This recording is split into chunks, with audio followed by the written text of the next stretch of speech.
দাদা এইবার আগমনীর photo video গুলো কিন্তু ভালো করিয়ে তুলবেন। এইবার আমি আগমনী অনেকগুলা ফটো শুট করছুম, কিন্তু তোমারটা একটু অন্যরকম। আরে দাদা আগমনীর ফটোশুট বলে কথা, যদি একটু সবার থেকে আলাদা না করি তাহলে কি মানায়? আরে ম্যাডাম, তোমরা যে সারণ দিচ্ছ স্বয়ং ওষুধ দেখিও ভয় খাবে। ওই ক্যামেরাম্যান দাদা, তুই ফটো তুলে যাচ্ছে, ফটো তুল, বেশি কথা কইস না। দিদি তোমরা তো ঠিক আছেন, কিন্তু এই দিদি এমন শ্বাস দিছে হাসিম না কান্দিম বুঝিতে পারছুম না।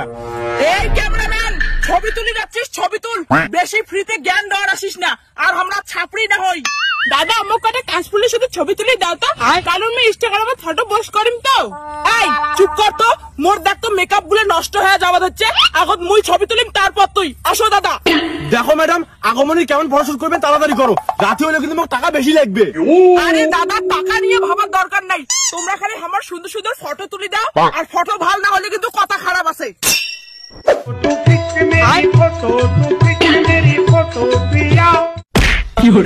হ্যাঁ সেই জায়গা যাওয়া হচ্ছে, এমন ফটো তুলে দিন না, ভালো করে পোজ দাও।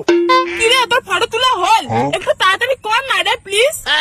ওই দাঁড়া না রে, 50টা ছবির মধ্যে মোর একটা ছবিও ভালো উঠে নাই, ধুর ভাল লাগে না। ম্যাডাম থাকি বসে 50টা ফটো তুলে দিলুম, 50টা ছবি ভালো হয়েছে, আর তোমরা এখন ফটো ভালো হয় নাই। ধুর এগুলো আগমনের ছবি হয়েছে, দেবী দুর্গার মতো দেখা যাওয়ার নাগিল মুখ, কিন্তু ডাইনির মতো দেখা যাওয়া হচ্ছে। হ্যাঁ সত্যি তো, তোর ডাইনির মতনই দেখা যায়, আর মুখ তো দুর্গা ঠাকুরের মতো দেখা যাওয়া হচ্ছে। তোর এই অপমান না মোর গায়ে লাগে না, কারণ তুই মুখ দেখিয়া জ্বলিস, তুই তো আর মোর মতো সুন্দরী না হয়। চলো দাদা, अभी मजा आएगा ना भिड़ो। বলে বলে দুঃখটা এলো, বলে বলে দুঃখটা এলো। ম্যাম আর কতক্ষণ, মুই তো ডুবে যাওয়া যাচ্ছুম, আর পাঁচশো না ফটো তুলির। আরে দাদা চুপ করো তো, তোমার থেকে আমার বেশি কষ্ট হওয়া যাচ্ছে, তাড়াতাড়ি ছবিটা তুলে দাও, তাড়াতাড়ি তুলো, আমরা হাঁটু জড়ো দাঁড়িয়ে আছি। হে মা দুর্গা, মুই আগত জানলে এই পাগল লাগছিল জীবনে ঝুঁকি নিয়ে ফটো তুলি না আসলু হয়। দাদা মধ্য জলত যে আমার আর কটা সুন্দর সুন্দর ছবি তুলি দাও না, ওই ছবিগুলো একটাও ভালো হয় নাই। ছাপ দি, তোর এখানে ফটো তুলে শেষই হয় না, তোর জন্য কি ক্যামেরাম্যানের জীবনটা যাবে? তুই চুপ কর, ক্যামেরাম্যানের টাকা দিয়ে ভাড়া করি আনছুম, মুই যেটাই করব সেটা করে ছবি তুলি দেওয়া খাবে। আরে মা দুর্গা সাজিয়ে এমন করে ক্যাচাল করেছেন, লজ্জা লাগে না? অন্য লোকেশনে চলো, অন্য ফটো তুলি দিন। দাদা এইবার একটা নৌকার সঙ্গে থাকিয়ে ছবি তুলি দাও না, এটা উপরে দাইছো। ওই বান্ধবী তুই একাই নৌকার ছবি তুল, মাম্মা সে ভয় লাগে। চল না রে তুলি, না তুলো আমি যাং। ঠিক আছে না তুলিস নাই। দেখো ম্যাডাম, আগতে কসম নৌকার ছবি তুলে কিন্তু সেই রিস্ক হয়ে যায়, কোনো কিছু হলে মুই কিন্তু কোনো করি পাইম না।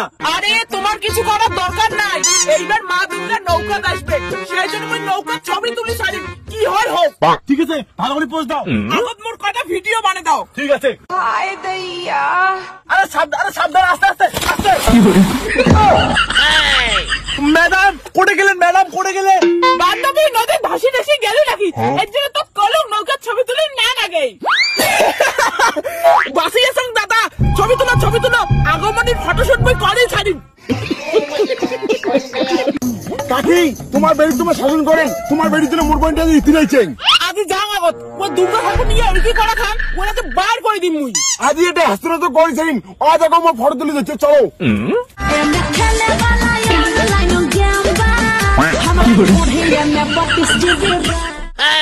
বান্ধবী এটা তোর মা না, সাথে মোর দাদা আছে। হ্যাঁ তো দেখো দিদি, তোমার পারিবারিক ঝামেলা মই নাই, মোক টাকা দাও মই চলে যাই। মাই এটা থেকে এক পামনি নড়বো না, নড়লে কিন্তু তোর মুশকিল আছে। আর তোর বড় প্রাইভেট আছে, প্রাইভেটে আল দিয়ে নদীর পাশে রং থামছে রাখা যাচ্ছিস। মা এলে আগমনীর ফটোশুট দুর্গা পূজার আগত দিবেন নাকি?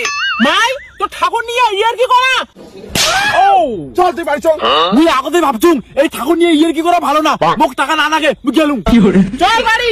মা আর কোনোদিন দুর্গা ঠাকুর নিয়ে ইয়ার কি করিম না।